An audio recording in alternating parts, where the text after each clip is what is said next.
Oke, selamat datang. Pernah nggak sih ngerasa nasihat terbaik yang kita kasih ke anak laki-laki kita itu kayaknya cuma mental aja gitu?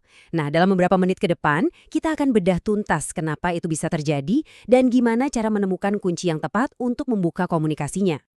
Kita mulai dari sini ya, sebuah perasaan yang kayaknya udah akrab banget buat banyak orang tua. Kita itu udah niatnya baik, mau bantu, mau ngasih tahu dengan tulus. Tapi kok rasanya kayak ngomong sama tembok? Kita kan ngomong kayak gini tuh penuh cinta ya, khawatir. Tapi kok ya nasihatnya nggak nempel-nempel, malah akhirnya kita yang jadi frustrasi sendiri. Tapi gimana kalau masalahnya itu bukan karena anaknya bandel atau kita sebagai orang tua yang gagal? Gimana kalau kita sebenarnya cuma pakai kunci yang salah buat ngebuka pintu yang, ya ampun, emang rumit banget. Oke, jadi apa sih sebenarnya akar masalahnya? Yuk kita bedah bareng-bareng. Kenapa nasihat yang niatnya baik itu seringkali malah nggak nyampe? Ujung-ujungnya momen-momen kayak gini nih yang bikin kita kepikiran. Anakku ini emang dasarnya pemberontak ya?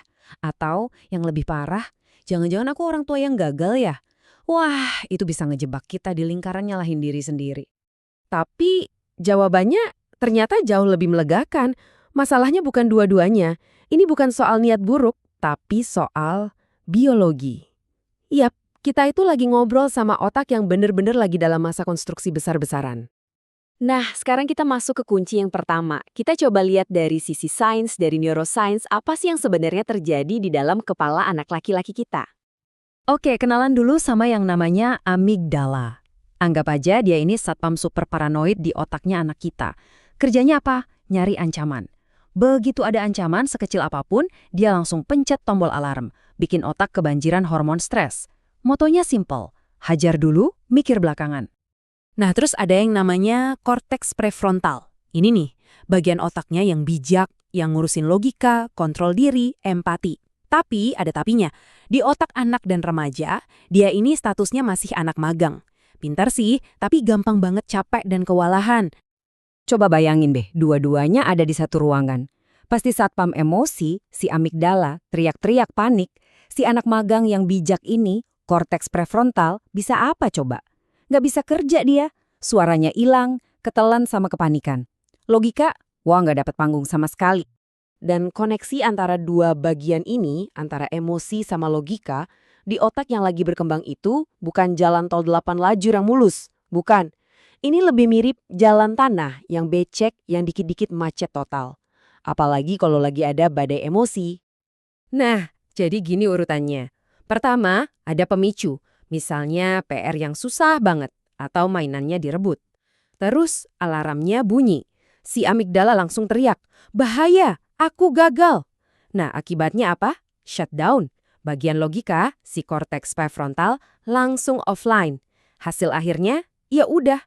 Nasihat kita yang tenang dan logis itu mental. Nggak ada tujuannya. Ini tuh bener-bener kayak kita ngirim email ke komputer yang nggak dicolokin ke listrik. Jadi, ini dia perubahan cara pandang yang paling krusial. Bukan anakku membangkang, tapi otak anakku lagi kewalahan. Ini penting banget karena ini mindahin kita dari posisi menghakimi ke posisi berempati. Oke, tadi kita udah bahas hardware-nya ya, otaknya. Sekarang kita coba intip software-nya, sistem operasi jiwanya. Kita pakai kunci kedua kita yang hikmahnya diambil dari Al-Quran. Jadi, setiap anak itu lahir dengan yang namanya fitrah. Anggap aja ini software spiritual bawaan pabrik. Kompas di dalam diri yang secara alami nunjuk ke arah kebaikan, kebenaran, dan ke arah Tuhan. Dan bagian yang paling bikin tenang adalah ini. Kebaikan inti ini, si fitrah ini, nggak akan pernah bisa kehapus. Nggak bisa di-uninstall. Dia cuma bisa ketutupan debu, debu kehidupan, debu kelalaian.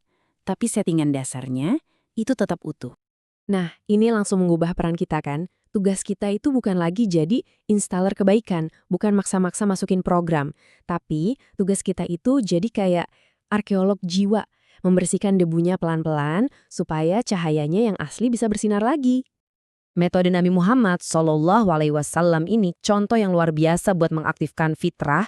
Ada pemuda datang, beliau nggak langsung ngejudge, malah dipanggil mendekat. Beliau nggak ceramah, tapi justru nanya, ngebimbing. Beliau aktifin empatinya dengan pertanyaan, "Kamu rela nggak ini terjadi sama ibumu?" sama saudarimu. Dan di akhir ditutup dengan sentuhan lembut dan doa. Beliau nggak ngasih jawaban, tapi ngebantu si pemuda itu nemuin jawabannya sendiri di dalam hatinya. Jadi tujuannya jelas ya, bantu anak kita menemukan kebenaran dari dalam dirinya sendiri, bukan kita yang maksa dari luar. Nasihat yang paling manjur itu bukan yang teriak di telinga, tapi yang berbisik ke jiwa.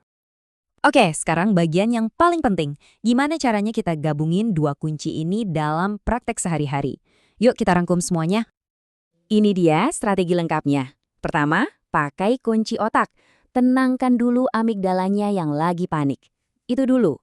Buka gembok emosinya sebelum kita coba kasih nasihat. Nah, kalau itu udah beres, baru kita pakai kunci jiwa. Bangun koneksi dulu dengan hatinya sebelum kita coba bimbing. Dengan cara ini, nasihat kita bisa nyambung, bisa beresonansi sama fitrahnya. Jadi, buang jauh-jauh rasa frustrasi itu. Mulai sekarang, Anda punya identitas baru, punya toolkit baru. Anda bukan lagi orang tua yang gagal atau frustrasi. Anda adalah seorang arsitek jiwa, sadar dan penuh harapan. Dan ini membawa kita ke satu pemikiran terakhir. Sekarang, dengan dua kunci ini di tangan Anda, kira-kira percakapan apa, hubungan apa, atau pintu mana yang sedang menunggu untuk Anda buka hari ini?